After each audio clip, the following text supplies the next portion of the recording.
میں فلسطین کی وادی پہ کھڑا تھا، دور تا حد نظر انسانی تھا۔ سلیمان علیہ السلام کا مقام ہم تلاش کر رہے تھے، نظر ہی نہیں آ رہا تھا۔ بس ایک چھوٹی سی سڑک تھی، وہ بھی لگتا یہ تھا کہ ابھی کوئی بنی ہے، پہاڑ ہی پہاڑ ہے، ادھر اس ملک کی سرحد ہے، اس ملک کا بارڈر ہے، ادھر وہ ملک ہے، کچھ نظر ہی نہیں آ رہا تھا۔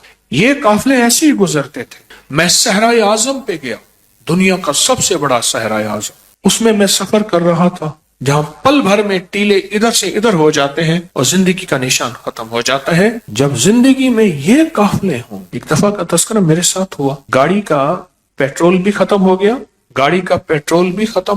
ختم ہو گیا، راستہ بھی ہم بھول گئے، اور عین صحرا میں ہے، عین صحرا، راستہ بھی بھول گئے، اور گاڑی کا سلسلہ بھی سارا ختم ہو گیا، جو ریزرو تھا وہ بھی ختم۔ تحت نظر ریت ہی ریت ہے، کوئی راستہ نہیں، اور تحت نظر کوئی زندگی نہیں، کچھ بھی نہیں، تحت نظر کچھ بھی نہیں۔ تو ہم نے پھر کیا کیا؟ سخت سردی تھی، ریت پہ تیمم کیا، تیمم کر کے 2 نفل پڑھے، 2 نفل پڑھ کے 3 دفعہ سورۃ یاسین پڑھی جن کو یاد تھی، اس کے بعد بیٹھ کے پھر سورۃ قریش پڑھنا شروع کر دی۔ ہمارے ساتھ ایک صحرائی آدمی تھا جو ستاروں کی چال پہ لے کے ہمیں چل رہا تھا۔ رات کے وقت میں باہر نکلتا، کہتے ٹھہرو، گاڑی کو ٹھہراؤ، پھر جا کے ایسے نا اوپر نیچے دیکھتا، ستاروں پہ دیکھتا، قطب ستارے کو دیکھ کے چل رہا تھا، اور ستاروں کو ارے اس طرف کریں، ہماری منزل اس طرف ہے۔ 1-2 دفعہ بھول بھی گئے، اور ہمارے پاس جس بندے کی گاڑی تھی وہ گاڑی بھی بہت کمزور تھی، طاقتور ریت میں پھنس جاتی تھی، پھر جھاڑیاں کاٹ کے لے آتے، اس کے ٹائروں کے نیچے ریت نکالتے، اس کے نیچے جھاڑیاں دیتے، پھر کچھ بندے دھکا لگاتے، کچھ گاڑی دھکا لگاتی،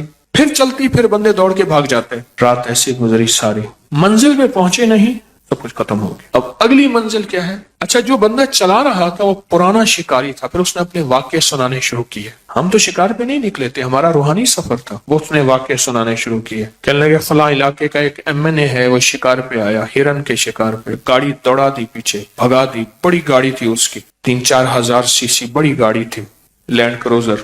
گاڑی کا سب کچھ ختم ہو گیا، پیٹرول ختم ہو گیا، پھر گاڑیاں اکٹھی تھیں آپس میں، ہرن کے پیچھے جو گاڑی لگائی، ہرن پیچھے بھاگا تو گاڑیاں بچھڑ گئیں۔ پھر وہ کہنے لگے کہ انہیں ایک سراب نظر آیا، سامنے پانی ہے، دھوکا نظر آیا، انہیں کہا پانی سامنے ہے، خود چل پڑے، اور چلتے چلتے چلتے آخر گر گئے اور مر گئے۔ 3 دن کے بعد ان کا جسم تھا جس میں گوشت نہیں تھا۔ کہنے لگے ایک دم میں آ رہا تھا شکار پہ تو مجھے دور سے ایک کپڑا نظر آیا، جھاڑیوں پہ نا وہ کپڑا ڈال دیتے ہیں، وہاں ایک ترتیب ہے کہ کپڑے کو دیکھ کے بندے آئیں۔ اونچی جھاڑی پہ مجھے کپڑا نظر آیا، میں نے کہا کوئی بندے ہیں، پریشان ہیں۔ دیکھا تو 2 میاں بیوی تھے، ان کے منہ میں جھاگ ابھی باقی تھی، ایڑیاں رگڑ کے زخمی ہو چکی تھی، جسم گرم تھا، پیاس سے مر گئے، ابھی جھاگ بھی باقی تھی، منہ سے جھاگ نکلتی رہی، ایڑیاں رگڑتے رہے، موت و حیات کی کشمکش میں آخر مر گئے۔ جھاگ بھی باقی تھی، جسم بھی گرم تھا، ابھی جانور نہیں پہنچے تھے، کھانے والے، نوچنے والے، گدھے اور جانور۔ تو اس نے یہ ہمیں واقع سنانے شروع کر دی۔ اب یہ واقع سنائے اور ہراساں اور خوف پیدا ہو۔ میں نے ان سے عرض کیا سورۃ قریش ہمارے ساتھ، جو سورۃ قریش پڑھنے کا وہ وقت آیا نا، بے چینی کا وقت، جب کچھ نظر نہیں آ رہا، بندے کو نا کھڑا کر دیے جائے کنویں پہ، کنواں ہو نیچے اندھا، ٹھیک، اور اس سے کہا جائے کہ سورۃ قریش تجھے بچائے گی، بول کیسے پڑھتا ہے؟ تو بول کیسے پڑھے گا؟ ہم تو دعائیں پڑھتے ہیں، مانگتے کہاں ہیں؟ ہم دعائیں پڑھتے ہیں، مانگتے کہاں ہیں؟ میں پھر عرض کر رہا ہوں، ہم دعائیں پڑھتے ہیں، مانگتے کہاں ہیں؟ کہاں مانگتے ہیں؟ ہم تو مانگتے نہیں ہیں۔ وہ سورۃ قریش پھر میں نے کیسے پڑھی ہوگی، اور میرے ساتھ جو قافلے کے لوگ تھے کیسے پڑھی ہوگی؟ سوچیں، سورۃ قریش نفل پڑھے، اور نفل بھی اس سے پوچھے قبلہ کس طرف ہوگا، اس صحرائی سے پوچھا قبلہ کس طرف ہوگا، تو اس نے ستاروں کو ایسے دیکھ کے ایسے کہا کہ قبلہ تو اس طرف ہوگا۔ اس طرف منہ کر کے ہم نے نفل پڑھے، اور نفل پڑھنے کے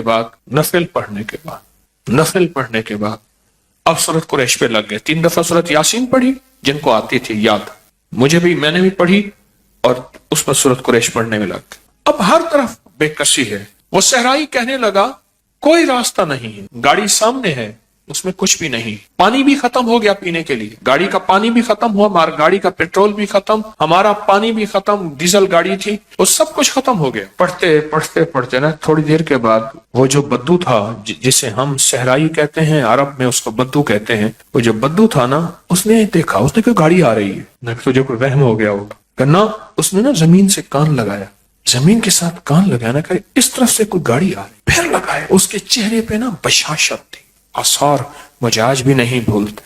اس کے چہرے پہ ایک رونق. پھر کہ گاڑی ہے. اچھا کچھ دیر کے بعد اس کی زوں زوں ہم نے بھی آنا شروع ہو گئی. گاڑی آ گئی اور دیکھا تو دور سے ایک ٹرک آ رہا.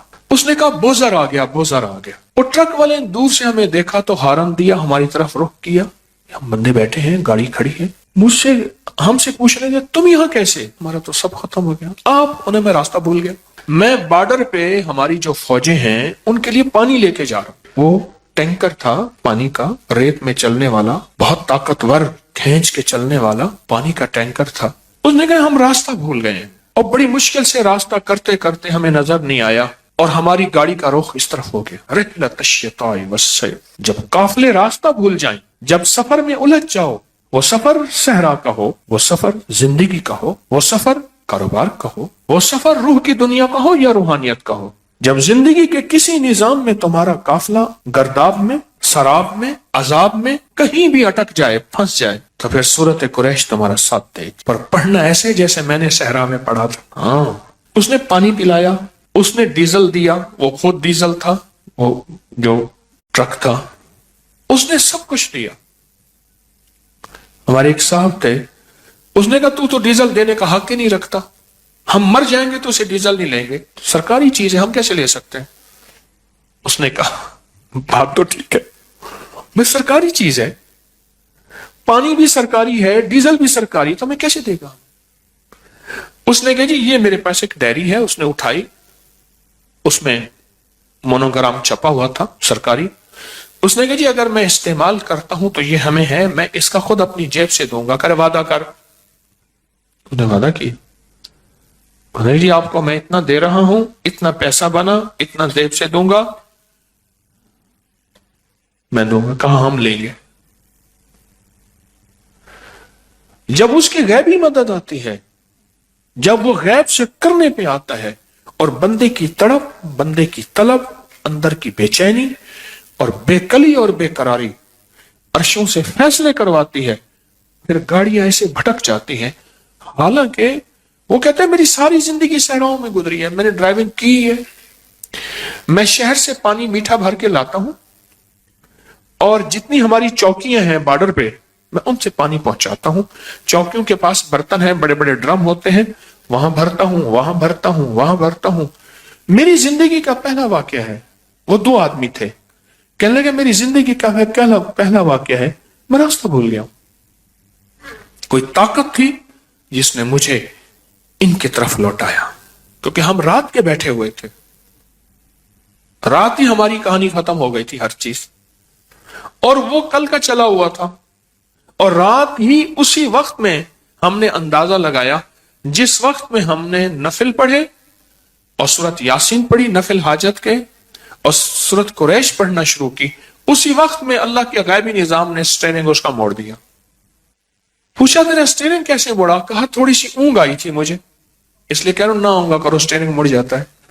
جب قافلے چلتے تھے اور وہاں قزاق ہوتے تھے, لٹیرے ہوتے تھے, لوٹنے والے مال کو, چیزوں کو, تو ان قافلوں کی حفاظت کے لیے, کیونکہ قافلوں کو دو چیزوں کا خوف ہوتا تھا, یاد رکھیے, ایک امن کا, ایک بھوک کا. وَآمَنَهُمْ خَوْفٌ جُوعٍ وَآمَنَهُمْ, جو کہتے ہیں بھوک کو, فقر کو, فاقہ کو, جو عربی میں. ایک بھوک کا خوف ہوتا تھا, راشن ختم نہ ہو جائے, پانی ختم نہ ہو جائے, دانا پانی ختم نہ ہو جائے. ایک یہ خوف, اور ایک امن چاہیے, سوار اور سواری باحفاظت امن سے منزل پہ پہنچا. یہ دو خوف ہوتے تھے, اور میرے اللہ پاک نے ساری سورت قریش کو بیان کر کے فرمایا ان دونوں خوفوں سے اگر نکلنا ہے, ان دونوں خوفوں سے اگر نکلنا ہے, یہ سورت قریش ہے.